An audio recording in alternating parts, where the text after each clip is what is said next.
Hello friend, welcome to Ronish GS point.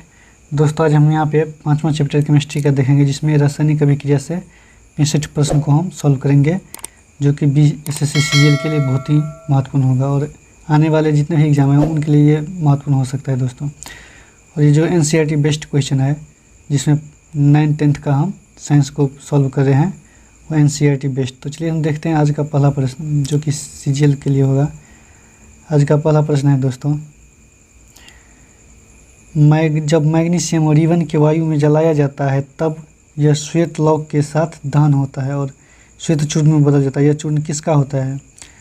तो ये जो है मैग्नीशियम ऑक्साइड का होता है दोस्तों। जब मैग्नीशियम का ईवन को वायु में जलाया जाता है, जब Mg को +O2 वायु में जलाया जाता है, तो यह MgO + H2O प्राप्त होता है। H2 प्राप्त होता है, जिसे हम मैग्नीशियम ऑक्साइड कहते हैं।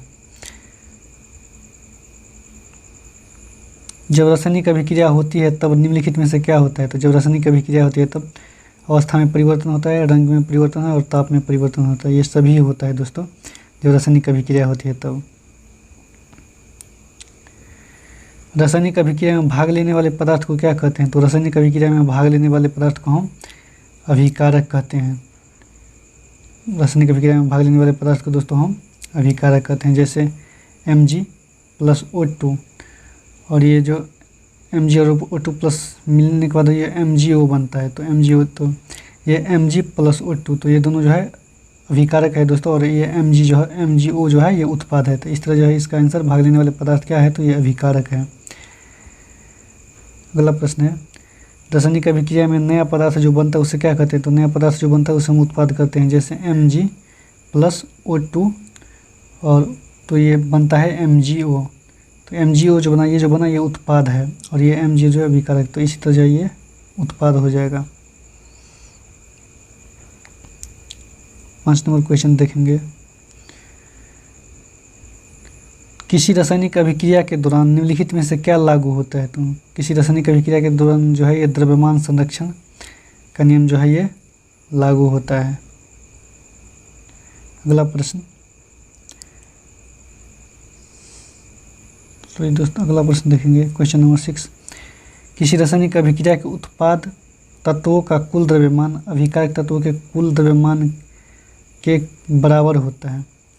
रासायनिक अभिक्रिया के उत्पादों के तत्वों का कुल द्रव्यमान, जैसे Mg + O2, तो ये जितना मान जो है ये इसका जो इसके निर्माण होने का जो MgO जो होता है ये इसके बराबर होता है। तो ये इतना मान जो है ये इसके बराबर होता है। तो इसलिए इसमें आंसर जो हो जाएगा, जो किसी रासायनिक अभिक्रिया के उत्पाद तत्वों का कुल द्रव्यमान अभिकारक तत्वों के कुल द्रव्यमान के जो है बराबर होता है।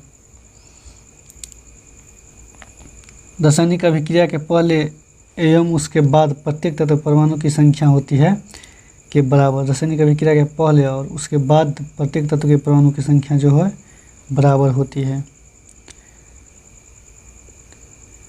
एक कंकाली रासायनिक समीकरण होता है। तो एक कंकाली रासायनिक समीकरण होता है असंतुलित रासायनिक समीकरण।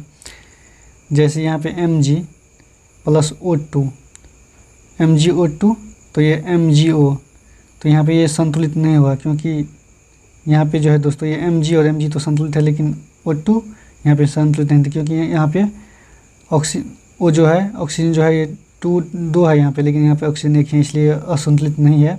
इसे ही कंकाली रासायनिक समीकरण कहते हैं। कैल्शियम ऑक्साइड जल से अभिक्रिया करके क्या बनता है? तो कैल्शियम ऑक्साइड जल से अभिक्रिया करके कैल्शियम हाइड्रोक्साइड बनता है। कैल्शियम ऑक्साइड जल से अभिक्रिया करके कैल्शियम हाइड्रोक्साइड बनता है। जैसे CaO + H2O, तो ये जो है CaOH2 बनेगा। तो जो है कैल्शियम हाइड्रोक्साइड बन जाएगा। ये जल से अभिक्रिया करने के बाद जो है कैल्शियम हाइड्रोक्साइड बन जाता है। कली चूना को कहते हैं। तो कली चूना ये कैल्शियम CaO कैल्शियम को जो है कली चूना कहते हैं। भाखड़ा चूना का रासायनिक सूत्र क्या है? तो भाखड़ा चूना का रासायनिक सूत्र CaOH2, ये भाखड़ा चूना का रासायनिक सूत्र है CaOH2। निम्नलिखित में से किसके विलयन का उपयोग दीवारों पर सफ़ेदी के लिए किया जाता है? तो ये भाखड़ा चूना का उपयोग जो है ये दीवारों पे उपयोग के लिए किया जाता है। अगर दोस्तों यहाँ पे जो है विलेन का उपयोग दीवार पर सफ़ेद के रूप में जो है भाखा चूना का प्रयोग किया जाता है। निम्नलिखित में से कौन सा एक संतुलित रासायनिक समीकरण है? तो यहाँ पे देखिएगा H2 और O2। तो यहाँ पे H2 तो है लेकिन O संतुलित नहीं है यहाँ की, क्योंकि O2 होना चाहिए। और ये MgO2, तो यहाँ पे Mg भी संतुलित है और यहाँ पे जितना है उतना यहाँ पर भी है, लेकिन O2 जो है यहाँ पे भी नहीं संतुलित है। तो यहाँ पे Z तो Z। उसके बाद हाइड्रोजन जो है यहाँ पे 2, यहाँ पे हाइड्रोजन 2, यहाँ पे सल्फर 1, यहाँ पर भी सल्फर 1, यहाँ पे ऑक्सीजन 4, यहाँ पे ऑक्सीजन 4। तो ये संतुलित है। इस तरह इसका आंसर सी हो जाएगा। एक रासायनिक अभिक्रिया जिसमें 2 या 2 से अधिक अभिकारक मिलकर एक एकल उत्पाद का निर्माण करते हैं उसे क्या कहते हैं? तो उसे हम संयोजन अभिक्रिया कहते हैं। उसे हम संयोजन अभिक्रिया कहते हैं। एकल उत्पाद का जो निर्माण करता है उसे हम संयोजन अभिक्रिया कहते हैं। क्या कहते हैं? ऐसी अभिक्रिया जिसमें 2 या 2 से अधिक अभिकारक, एक अभिकारक प्लस 2 अभिकारक मिलकर जो है ये तीसरा अभिकारक का निर्माण जो करता है, तीसरा अभिकारक का निर्माण करता है उसे हम संयोजन अभिक्रिया कहते हैं। निम्नलिखित में से कौन सा एक संयोजन अभिक्रिया का उदाहरण है? तो कोयले का दहन ये संयोजन अभिक्रिया का उदाहरण है। हाइड्रोजन और ऑक्सीजन से जल का निर्माण, हाइड्रोजन H प्लस O2 से H2O, तो ये जो है जल का यहाँ पर निर्माण हुआ, तो ये भी होगा। काली चूना से भाखा चूना का बनना, इनमें सभी निम्नलिखित में से एक संयोजन का अभिक्रिया का उदाहरण है। ये सभी कोयले का दहन, हाइड्रोजन का ऑक्सीजन से जल का निर्माण और काली चूना का भाखा चूना बनना, ये सभी जो है संयोजन अभिक्रिया का उदाहरण है। ऐसी अभिक्रिया जिसमें उत्पाद के निर्माण के साथ साथ ऊष्मा भी उत्पन्न होता है उसे क्या कहते हैं? उसे हम ऊष्माक्षेपी अभिक्रिया कहते हैं। ऐसी अभिक्रिया जिसमें उत्पाद के निर्माण के साथ साथ ऊष्मा भी उत्पन्न है उसे हम ऊष्माक्षेपी अभिक्रिया कहते हैं। निम्नलिखित में से कौन सा एक ऊष्माक्षेपी अभिक्रिया का उदाहरण है? तो श्वसन ये ऊष्माक्षेपी अभिक्रिया का उदाहरण है। प्राकृतिक गैस का दहन ये भी ऊष्माक्षेपी अभिक्रिया का उदाहरण है। साग सब्जियों का विघटन होकर कंपोस्ट बनना ये भी ऊष्माक्षेपी अभिक्रिया का उदाहरण है। तो इनमें सभी जो हो जाएगा ऊष्माक्षेपी अभिक्रिया का उदाहरण है। अगला प्रश्न, CaO प्लस H2 और CaOH2 ऊष्मा यह एक प्रकार का है संयोजन अभिक्रिया और एक ऊष्माक्षेपी अभिक्रिया। ये संयोजन अभिक्रिया भी है और ऊष्माक्षेपी अभिक्रिया है। CaO प्लस H2O और CaOH2 यह एक प्रकार का ऊष्माक्षेपी और संयोजन अभिक्रिया है। निम्नलिखित में से कौन सा प्राकृतिक गैस का उदाहरण है? तो मीथेन जो गैस है जो ये एक प्रकार का प्राकृतिक गैस का उदाहरण है। मीथेन गैस को हम मार्स गैस भी कहते हैं। इसका जो है CH4 होता है। अगला प्रश्न है दोस्तों, श्वसन प्रक्रिया में जब ग्लूकोज टूटता है तब निर्माण होता है। तो श्वसन प्रक्रिया में जब ग्लूकोज टूटता है तो एक कार्बन डाइऑक्साइड का निर्माण होता है और जल ऊर्जा, इन तीनों का निर्माण होता है। बाकी ये कार्बन मोनोऑक्साइड का जो है निर्माण नहीं होता जब ग्लूकोज टूटता है। तो इस तरह इसका आंसर जो है सी हो जाएगा। अगला प्रश्न देखेंगे, एक ऐसी अभिक्रिया जिसमें एकल अभिकारक टूटकर छोटे छोटे उत्पाद बनते हैं उसे हम क्या कहते हैं? तो उसे हम अपघटन या वियोजन अभिक्रिया कहते हैं। ऐसी अभिक्रिया जिसमें एकल अभिकारक टूटकर छोटे छोटे उत्पाद बनते हैं उसे हम अपघटन या वियोजन अभिक्रिया कहते हैं। ये फार्मूला है, ये दोस्तों एक प्रकार का परिभाषा है। ये NCERT का परिभाषा है जो कि एग्ज़ाम में बराबर पूछा जाता है, तो ये याद रखिएगा। जो ऐसी अभिक्रिया जिसमें एकल अभिकारक टूटकर छोटे छोटे उत्पाद बनते हैं उसे हम अपघटन या वियोजन अभिक्रिया कहते हैं। अगला प्रश्न देखेंगे। अगला प्रश्न है, फेरस सल्फेट क्रिस्टल जो कि हरे रंग का होता है में एक इकाई सूत्र जल का कितना अणु मौजूद होता है? बोल रहा है फेरस सल्फेट क्रिस्टल जो कि एक हरे रंग का होता है में एक इकाई सूत्र में जल का कितना अणु मौजूद होता है? तो इसमें जो जल का जो है 7 अणु मौजूद होता है। जब फेरस सल्फेट का अपघटन होता है तब बनता है, तब फेरिस ऑक्साइड का ठोस, सल्फर ऑक्साइड का गैस और सल्फर ट्राइऑक्साइड का जो है ये गैस, ये सभी जो है बनता है। जब फेरस सल्फेट जब फेरस सल्फेट जो है FeSO4 का अपघटन करेंगे, FeSO4 फेरस सल्फेट को जब अपघटन करेंगे तो ये Fe2O3 plus SO2 plus SO3 ये तीनों बनेगा। Fe2O3 और SO2 और SO3 बनेगा। ये फेरस ऑक्साइड का ठोस बनेगा और सल्फर डाइऑक्साइड का गैस और सल्फर ट्राइऑक्साइड का गैस बनेगा। अगला प्रश्न है दोस्तों, जब कैल्शियम कार्बोनेट का ऊष्मीय वियोजन होता है तब क्या होता है? तो जब कैल्शियम कार्बोनेट का ऊष्मीय वियोजन होता है तब कैल्शियम ऑक्साइड और कार्बन का डाइऑक्साइड बनता है। जब कैल्शियम कार्बोनेट चूना पत्थर का जो है ऊष्मीय वियोजन होता है तब जो है कैल्शियम ऑक्साइड और कार्बन डाइऑक्साइड बनता है। जब लेड नाइट्रेट को चूर्ण को गर्म करते हैं तो भूरे रंग का गैस उत्सर्जित होता है। यह गैस होता है तो जब हम PbNO3 जब हम लेड को जो है PbNO3 को जो है गर्म करते हैं तब PbO प्लस O2 और प्लस NO2 बनता है, NO2 बनेगा। तो ये नाइट्रोजन ऑक्साइड का जो है गैस उत्पन्न करेगा। जब हम लेड नाइट्रेट को गर्म करते हैं तो भूरे रंग का गैस उत्सर्जित होता है। तो यह गैस कौन सा होता है? तो ये जो है नाइट्रोजन ऑक्साइड होता है। अगला प्रश्न है, लेड नाइट्रेट के तापीय अपघटन से क्या बनता है? तो लेड नाइट्रेट के तापीय अपघटन से जो है लेड ऑक्साइड बनता है, नाइट्रोजन ऑक्साइड बनता है और ऑक्सीजन बनता है। ये सभी बनता है लेड नाइट्रेट के तापीय अपघटन से। जब हम लेड नाइट्रेट को जो है गर्म करेंगे तो जल के विद्युत अपघटन से क्या बनता है? तो जल के विद्युत अपघटन से हाइड्रोजन और ऑक्सीजन दोनों बनता है। जल के विद्युत अपघटन से हाइड्रोजन और ऑक्सीजन बनता है। यहाँ पे H2O से जो है H2 प्लस O2 दोनों बनता है। यहाँ पे जब करंट धारा जो है जब यहाँ पे हम गुजारेंगे तो सिल्वर क्लोराइड का रंग कैसा होता है? तो सिल्वर क्लोराइड का रंग जो है उजला होता है। अगर इसको हम सूर्य के प्रकाश में ला देंगे तो इसका रंग जो है सिल्वर क्लोराइड AgCl का रंग जो है धूसर हो जाएगा। जब इसको हम सनलाइट में रखेंगे तो इसका कलर जो है धूसर हो जाएगा, लेकिन सिल्वर क्लोराइड का रंग होता है उजला। प्रकाश की उपस्थिति में सिल्वर क्लोराइड का डाइस में वियोजन हो जाता है। तो इसमें सिल्वर और क्लोरीन का जो है क्लोराइड का सिल्वर में और क्लोरीन का जो है वियोजन हो जाता है, क्लोरीन में वियोजन हो जाता है। अगला प्रश्न, निम्नलिखित में से किसका उपयोग श्याम श्वेत फोटोग्राफी में किया जाता है? तो सिल्वर ब्रोमाइड का उपयोग जो है दोस्तों श्याम श्वेत फोटोग्राफी में किया जाता है। अगला प्रश्न देखेंगे,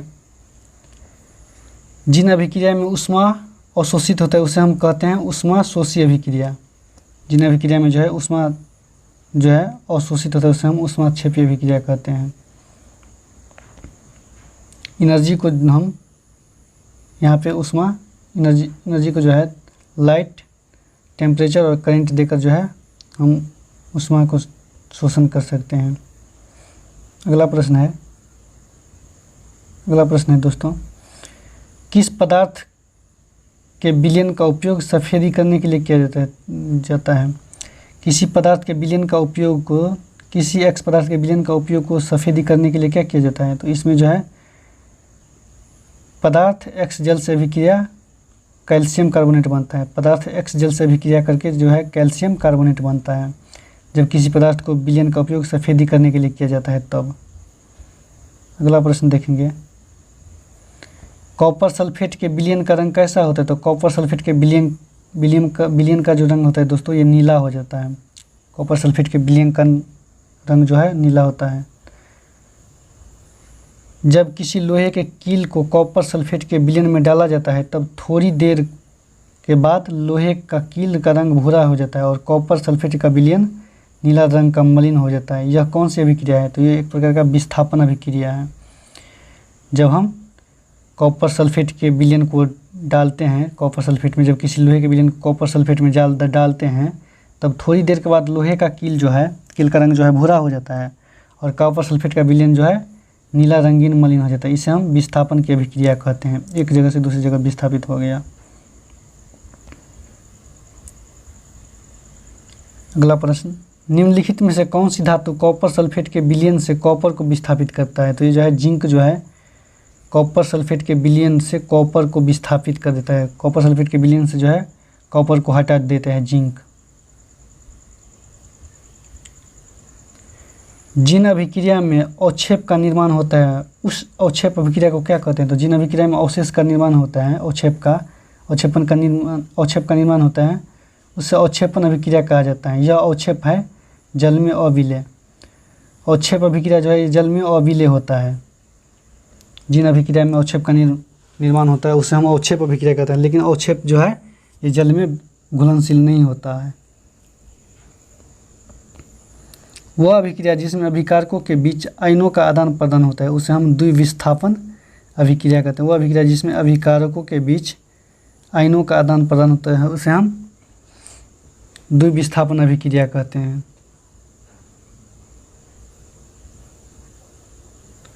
अगला प्रश्न है, निम्नलिखित में से कौन सा द्विविस्थापन अभिक्रिया है? तो ये सभी जो है द्विविस्थापन अभिक्रिया है। तो यहाँ पे जो है सोडियम जो है ये NaCl में विस्थापित हो गया और SO4 जो है ये BaSO4 में स्थापित हो गया और यहाँ पे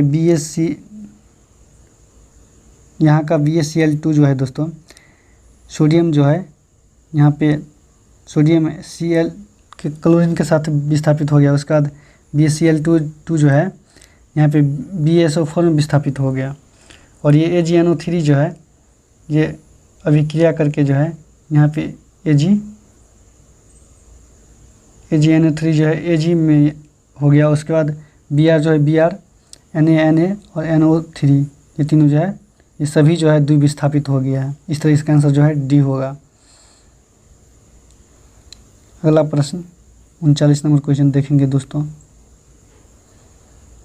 जब कॉपर चूर्ण को गर्म किया जाता है तब चूर्ण की सतह पर जो है क्या होता है? तो जब कॉपर चूर्ण को जो है गर्म किया जाता है तब चूर्ण की सतह पर कॉपर ऑक्साइड हो जाता है दोस्तों। कॉपर ऑक्साइड हो जाता है। जब कॉपर चूर्ण को गर्म कर दिया जाता है तो चूर्ण की सतह पर जो है कॉपर ऑक्साइड जो हो जाता है। अगला प्रश्न देखेंगे, CuO2 CuO और CuO प्लस H2 वाट प्लस H2O। तो ये Cu जो है यहाँ पे विस्थापित हो जाता है। Cu जो है विस्थापित होगा। Cu जो है विस्थापित होगा। अगला प्रश्न, जब किसी पदार्थ का उपचयन होता है तब पदार्थ में जो है उपयुक्त में से कुछ भी हो सकता है। ऑक्सीजन का वृद्धि भी हो सकता है, नहीं भी हो सकता है, और हाइड्रोजन का ह्रास हो भी सकता है और नहीं भी हो सकता है। लेकिन यहाँ पे जो है ऑक्सीजन की संख्या में वृद्धि ये होगा ही। ये दोनों होगा या न होगा, लेकिन ऑक्सीजन की संख्या में वृद्धि जो है ये ज़रूर होगा। जब किसी पदार्थ का अपचयन होता है तो उस समय ऑक्सीकरण की संख्या में जो है वृद्धि होगा ही। यहाँ पे क्वेश्चन एक बार फिर देखते हैं इस क्वेश्चन को। जो जब किसी पदार्थ को उपचयन होता है तब उस पदार्थ में क्या होता है? तो उस पदार्थ में जो है उपयुक्त में से कुछ भी हो सकता है। ऑक्सीजन में वृद्धि हो भी सकता है और नहीं भी हो सकता है।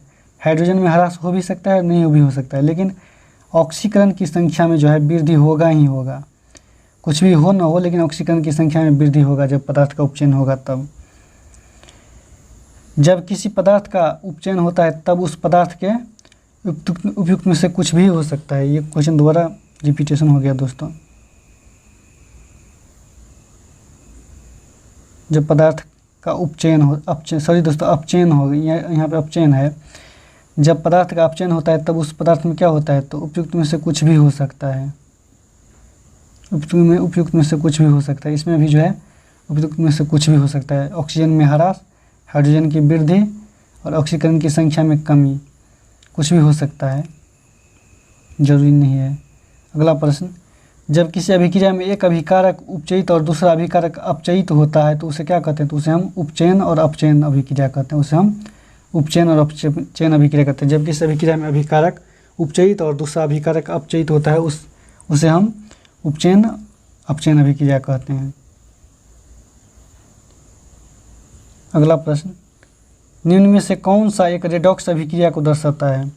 तो इनमें सभी जो है ये रेडॉक्स अभिक्रिया को, रिडक्शन को दर्शाता है। यहाँ पे सी यू जो है, सी यू यहाँ पे चला गया और ओ जो है ओ का रिडक्स होकर यहाँ पे, और H2 जो है यहाँ पे हो गया। इस तरह जो इनका सभी होगा, सभी जो है रिडॉक्स अभिक्रिया को दर्शाता है।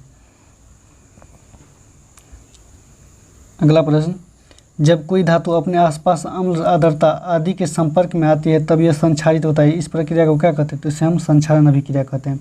जब कोई धातु अपने आसपास के अम्ल, आर्द्रता आदि के संपर्क में आने के बाद जो है संक्षारित होता है, उस प्रक्रिया को जो है हम संक्षारण की प्रक्रिया कहते हैं। निम्नलिखित में से कौन सा संक्षारण का उदाहरण नहीं है?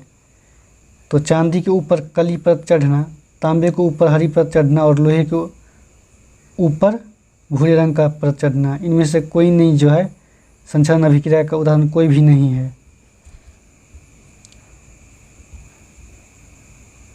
वसायुक्त तैलीय पदार्थ का उपचयन होने के कारण उसका स्वाद या गंध बदल जाता है। यह प्रक्रिया क्या कहलाता है? यह जो है विकृत गंधित प्रक्रिया जो है रेंसिडिटी कहलाता है, रेंसिडिटी कहलाता है। वसायुक्त की या तैलीय पदार्थ का उपचयन होने के कारण उसका स्वाद खट्टा या गंध में बदल जाता है। यह प्रक्रिया जो है विकृति गंधित प्रक्रिया कहलाता है। तैलीय या वसायुक्त खाद्य पदार्थों का उपचयन रोकने वाले पदार्थ को क्या कहते हैं? उसे हम प्रतिऑक्सीकारक, एंटीऑक्सीडेंट कहते हैं। जब तैलीय या वसायुक्त खाद्य पदार्थों का उपचयन रोकने का पदार्थ उपचयन को रोकने वाले पदार्थों को हम एंटीऑक्सीडेंट, प्रतिऑक्सीकारक कहते हैं। चिप्स बनाने वाले चिप्स के पैकेट में ऑक्सीकरण को हटा देता है और उसके जगह पर एक दूसरा गैस भर जाता है ताकि उसका उपचयन न हो सके और चिप्स का स्वाद खराब न हो। यह दूसरा गैस कौन सी है? दोस्तों ये नाइट्रोजन गैस है, जो ऑक्सीजन को हटा करके नाइट्रोजन गैस भर दिया जाता है जिससे चिप्स का स्वाद खराब न हो, चिप्स अच्छा बना रहे। अगला प्रश्न देखेंगे,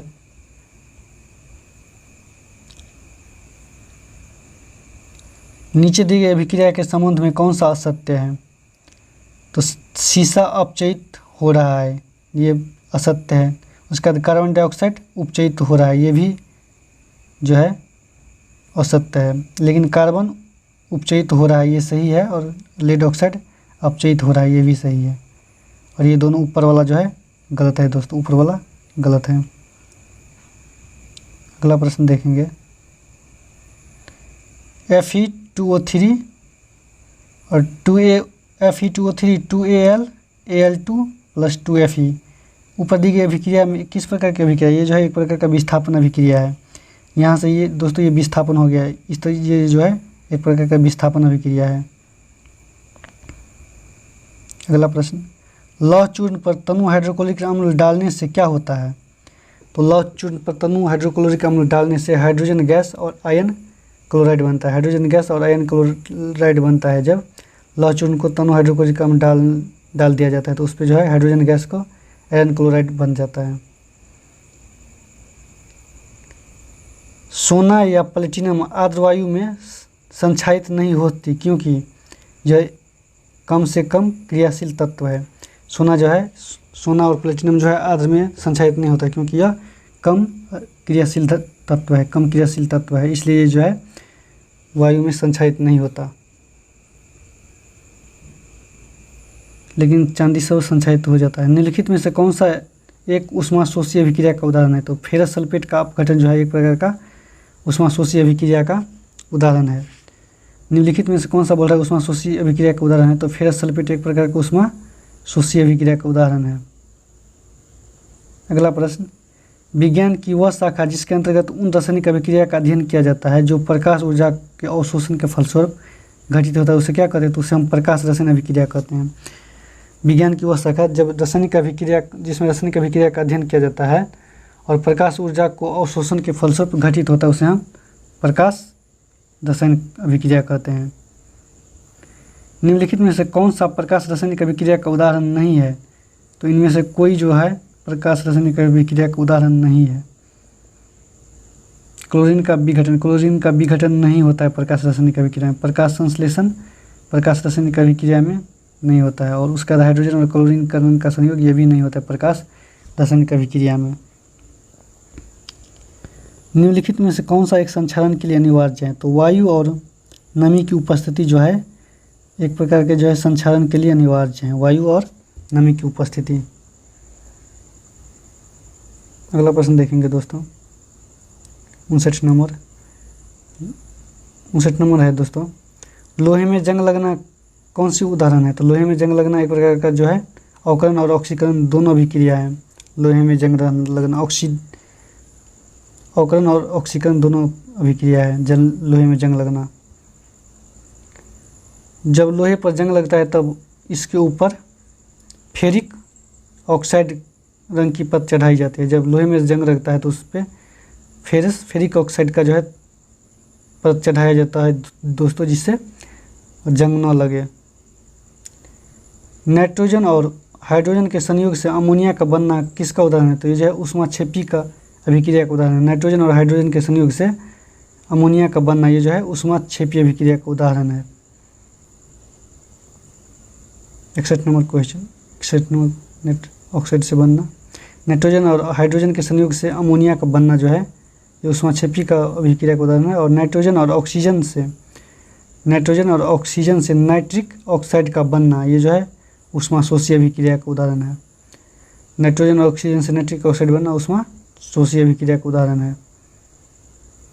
अगला है C+2S प्लस ऊष्मा CH2 किसका उदाहरण? तो ये जो है संयोजन का उदाहरण है। A और C यहाँ पे संयोजन और ऊष्माशोषी अभिक्रिया दोनों होगा दोस्तों। C और 2S कार्बन और 2 सल्फर। CH2 किसका उदाहरण? तो ये जो संयोजन अभिक्रिया और ऊष्माशोषी अभिक्रिया दोनों प्रकार की अभिक्रिया का उदाहरण है। अगला प्रश्न, ऑक्सीकारक का वह पदार्थ है जो दूसरे पदार्थ को ऑक्सीकरण कर देता है। ऑक्सीकारक वो पदार्थ है जो दूसरे पदार्थ को ऑक्सीकरण कर देता है। निम्नलिखित में से कौन सा ऑक्सीकारक और अवकारक दोनों की तरह उपयोग होता है? तो ये इनमें सभी हाइड्रोजन सल्फाइड, हाइड्रोजन परऑक्साइड और नाइट्रस अम्ल ये तीनों जो है ऑक्सीकारक और अवकारक दोनों तरह की में उपयोग किया जाता है। हाइड्रोजन सल्फाइड को और हाइड्रोजन परऑक्साइड को और नाइट्रस अम्ल को जो है दोनों तरह के ऑक्सीकारक और अवकारक दोनों तरह में प्रयोग किया जाता है। लास्ट प्रश्न देखेंगे दोस्तों, लास्ट प्रश्न है पोटेशियम डाइक्रोमेट का रासायनिक सूत्र क्या होता है? तो पोटेशियम डाइक्रोमेट का रासायनिक सूत्र जो है ये K2Cr2O7 होता है। और KMnO4 जो है ये पोटेशियम परमैंगनेट का रासायनिक सूत्र है, पोटेशियम परमैंगनेट का। और K2Cr2O7 जो है पोटेशियम डाइक्रोमेट का रासायनिक सूत्र है। H2O2 है ये हाइड्रोजन परऑक्साइड का जो है रासायनिक सूत्र है। यहाँ पे HNO2 है दोस्तों, तो HNO3 जो होता है HNO3 वो नाइट्रिक अम्ल का उदाहरण होता है। नाइट्रिक अम्ल का सूत्र होता है, सॉरी दोस्तों नाइट्रिक अम्ल का सूत्र होता है, लेकिन HNO2 जो है ये नाइट्रस अम्ल का सूत्र होता है। ये HNO2 जो है नाइट्रस अम्ल का सूत्र होता है। तो आज यहीं तक देखेंगे दोस्तों, आज का सेशन यहीं ख़त्म होता है। मिलेंगे अगले चैप्टर में। तो अगर वीडियो अच्छा लगे तो लाइक शेयर सब्सक्राइब जरूर कीजिएगा, और चैनल पे नए हैं तो चैनल को सब्सक्राइब जरूर कीजिएगा। थैंक यू दोस्तों।